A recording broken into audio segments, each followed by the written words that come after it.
اور فرانس نے اپنی آبدوزیں بیچنی ہیں، امریکہ نے اپنے جہاز بیچنے ہیں، اور انہوں نے وہ ماحول بنا لیا ہے کہ جہاں پہ انڈیا کی جو قوم پہلے جو غربت کا شکار ہے، 40 کروڑ لوگ ایسے ہیں جو فٹ پاتھوں پہ سوتے ہیں، 30 کروڑ سے زیادہ لوگوں کے پاس واش روم نہیں ہے. وہ ایسا ملک اب اسلحہ خریدے گا اور بے تحاشا خریدے گا، ماحول ایسا بنا دیا، اور ان کی غریب عوام مزید غربت کا شکار ہوگی. یہ اصل منصوبہ ہے. اور رہا پاکستان تنہا نہیں ہے. پاکستان کے ساتھ آپ پاکستان کی آواز ملانے کے لیے بہت ممالک ساتھ ہیں. سر جہاں تک بات ہے کہ پہلے جو مودی ہے وہ سعودی عرب گئے ملاقات کے لیے، پھر اب وہ گئے ہیں ٹرمپ سے ملاقات کے لیے باہر گئے ہیں، تو اب سر یہ کیا معاملہ ہے؟ پہلے جب عمران خان ملے تھے، وزیر اعظم عمران خان ملے تھے ٹرمپ سے، تب انہوں نے کوئی وعدہ کیا تھا کہ وہ مسئلہ کشمیر کے حوالے سے بات کریں گے. تو مودی اور ٹرمپ کی ملاقات پہ تھوڑی سی ہمارے ناظرین کو روشنی ڈالیں، ان کو بتائیں کہ کیا ملاقات میں بات چیت ہوئی ہے.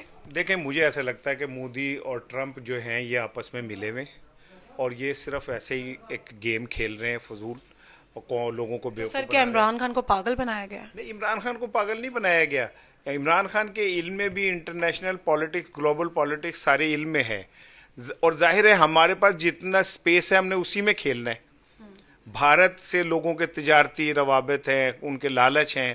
ہم تو اپنے ملک میں کوئی کاروبار کو جمنے ہی نہیں دیتے، ہم انویسٹر کو نہیں پنپنے دیتے، ہم یہاں پہ بیرونی انویسٹمنٹ نہیں آنے دیتے. سو یہ بڑا میٹر کرتی ہے. لیکن میں آپ کو ایک بات بتاؤں کہ پاکستانی قوم کو اس وقت ایک کام کرنا چاہیے. دیکھیں، پاکستانی زیادہ تر جو ٹریول کرتے ہیں وہ کرتے ہیں عرب امارات ایئر لائن سے یا اتحاد ایئر لائن سے. ہم خالی باتیں کرتے ہیں. عملی طور پہ اگر ہم صرف اپنی ایئر لائن بدلنا شروع کر دیں اور انہیں بتا کے بدلنا شروع کریں کہ ہم اس وجہ سے آپ کی ایئر لائن نہیں استعمال کر رہے، تو کوئی اتنا بڑا انہیں مالی نقصان نہیں ہوگا، لیکن اخلاقی نقصان بہت بڑا ہوگا. اگر پاکستانی قوم آج فیصلہ کر لے کہ ہم نے ایمریٹس ایئر لائن اور اتحاد ایئر لائن استعمال نہیں کرنی، اور بتا کے نہیں کرنی، اپنے جو آپ کا ٹکٹ ایجنٹ ہے اس کو بتا کے کہ ہم اس لیے استعمال نہیں کر رہے، تو آپ دیکھیے گا کہ یہ ایک اخلاقی طور پہ ان کے لیے بہت بڑی وہ ہوگی. میں سمجھتا ہوں کہ چپیڑ ہوگی ان کے لیے کہ ہم لوگ بھی جس حد تک ہم ریئیکٹ کر سکتے ہیں ہمیں کرنا چاہیے. اور دوسری بات یہ کہ یہ جو یک طرفہ محبت ہے یہ ختم ہونی چاہیے. پاکستان نے ہمیشہ ان اربوں کی حفاظت کی ہے. جب اسرائیل سے جنگ ہوئی ہمارے پائلٹ گئے، جب اردن کا کوئی مسئلہ ہوا ہم لوگ گئے، جب یہ یمن سے معاملہ ہوا ہماری فوج کے سربراہ نے جا کے کمانڈ کی، جب خانہ کعبہ کے اندر مسئلہ ہوا ہماری فوج وہاں گئی. تو ہم ان کے محافظ ہیں. ان کے پاس ہے کیا دو سوائے پیسوں کے؟ عیاشوں کے پاس. آج ہم اسرائیل کے خلاف آج بھی ہم کھڑے ہیں اور اس کی قیمت ادا کر رہے ہیں، اور یہ اسرائیلیوں سے جھپیاں ڈال رہے ہیں. تو سر اس صورتحال میں جنرل رحیل شریف کو قیادت نہیں چھوڑ دینی چاہیے؟ دیکھیں، یہ ایک چونکہ ذرا ہائی آفیشل قسم کی بات ہے، اس میں پاکستان کے کچھ اور بھی مفادات ہیں. ڈیفینیٹلی ان 34 ممالک کی کمانڈ اگر پاک فوج کے کسی سابق سربراہ کے ہاتھ میں تو ایک اعزاز بھی ہے، اور اس میں اسٹریٹجک کچھ باتیں بھی ہیں. لیکن ہمیں بہرحال جو مالی مفادات ہوتے ہیں ان سے زیادہ اہم ہمارے مذہبی جذبات ہوتے ہیں، اور ہمیں اپنے مذہبی جذبات کی کوئی بھی قیمت ادا کرنے کے لیے تیار ہیں، اور پاکستانی قوم کر رہی ہے. ہم تو 1947 سے لے کے آج تک اسی کی قیمت ادا کر رہے ہیں. ہمیں دنیا نے بانس پہ چڑھا دیا، ہم اسلام کا قلعہ ہیں، ہم اسلام کا قلعہ ہیں. اس کا نتیجہ یہ ہوا کہ اسلام دشمن جتنے بھی لوگ تھے وہ ہمارے خلاف ہو گئے، اور انہوں نے پاکستان کو پہلے دن سے نقصان پہنچانے کی کوشش شروع کر دی. بالکل. سر کشمیر پہ جو ظلم اور بربریت ہے ہندوستان کی طرف سے وہ بڑھتے جا رہی ہے دن بدن. عالمی عدالت پہ جانے کا فیصلہ کیا گیا تھا وزیر اعظم عمران خان کی جانب سے.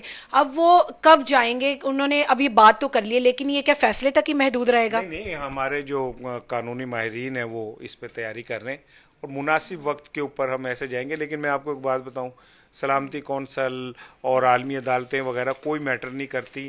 میٹر یہ کرتی ہیں کہ جس دن مقبوضہ کشمیر میں سے کرفیو ہٹا اس دن کشمیری عوام یہ بتا دیں گے کہ وہ کیا چاہتے ہیں، اور یہ ظلم و بربریت، بھارتی فوج، ان کے گولہ باری، ان کے ظلم و ستم، 14 سال تک کی عمر کے جتنے نوجوان مرد ہیں اور بزرگ ہیں، بوڑھے ہیں، انہیں وہاں سے اٹھا لیا فوج نے اور وہ بھارت کی جیلوں میں بند کر دیا گیا ہے۔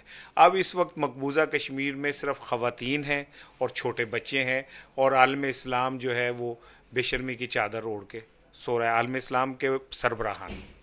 جی سر، آپ کا بہت شکریہ۔ جی آپ نے ناظرین اثار رانا صاحب کا تجزیہ سنا کہ جہاں پہ عرب ممالک بالکل خاموش تماشائی بن گیا ہے، کشمیریوں نہتوں کشمیریوں کا خون بہتے ہوئے دیکھ رہا ہے اور مسلم امہ ہونے کی ذمہ داری سے بالکل دور بھاگ چکا ہے، وہاں ہم نے سر اثار کا تجزیہ سنا کہ یہ جو آج عرب ممالک کر رہا ہے، ہم نے ہمیشہ پاکستان نے عرب ممالک کا ساتھ دیا، لیکن اب باتوں تک نہیں، اب عملی کام بھی کرنا چاہیے۔ اب جیسے کہ انہوں نے ہمارا ساتھ چھوڑ دیا ہے، اسی طرح ہمیں بھی عرب ممالک کا ساتھ جو ہے وہ چھوڑ دینا چاہیے اور ان کو ان کے فیصلہ لینا چاہیے، کیونکہ اب باتوں سے نہیں، اب عمل کا وقت آ گیا ہے۔